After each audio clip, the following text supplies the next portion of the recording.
আজ আমি দেশি কচুর লতির চচ্চড়ি করব। আসসালামু আলাইকুম, সবাই কেমন আছেন? আজকে আমি দেশি কচুর লতির চচ্চড়ি করব। আর দুইটা আলু দিয়েছি। এই চচ্চড়ির মধ্যে আলু দিলে আমার কাছে ভালো লাগে, এই জন্য আমি আলুও ঝুরি ঝুরি করে কেটে নিয়েছি।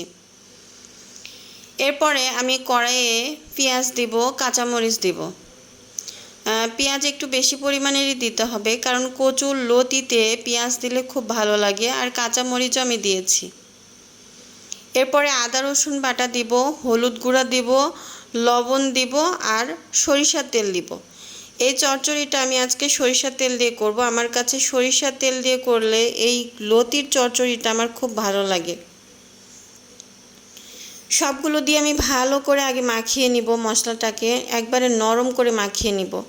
আর আপনারা যারা আমার ভিডিও রেগুলার দেখেন তারা তো অবশ্যই জানেন আমি হাতে মেখে বেশিরভাগ তরকারি রান্না করি। মাখা হয়ে গেলে এর মধ্যে আমি ঝুরি ঝুরি করে আলু কেটে রেখেছিলাম 2-3টা, এটাও দিয়ে ভালো করে হাত দিয়ে নরম করে মেখে নিব। ভালো করে মাখা হয়ে গেলে এই যে দেশি কচুর লতি, আমি গ্রামে এসেছি, এখানে অনেক সুন্দর সুন্দর দেশি কচুর লতি পাওয়া যায়। এখান থেকে দেশি কচুর লতি নিয়ে আসা হয়েছে। এটা কাটতে একটু সমস্যা হয়েছিল। ভালো করে মাখিয়ে নিয়েছি। মাখিয়ে নিয়ে এখানে আমি বাটা মাছ দিয়েছি। এই কচুর লতিতে যদি চিংড়ি মাছ দেওয়া হয় তাহলে খেতে খুব ভালো হয়। চিংড়ি মাছ ছিল না, এই জন্য বাটা মাছ দেওয়া হয়েছে। দিয়ে আমি চুলায় দিয়েছি রান্না হওয়ার জন্য। এ তো বলক উঠে গেছে। এখন এই পানিটা যখন কমে যাবে তখন একটু হালকা নেড়ে দিব। এখানে আর নাড়াচাড়া করা যাবে না, নাড়লে মাছও ভেঙে যাবে আর এই লতিগুলোও ভেঙে যাবে।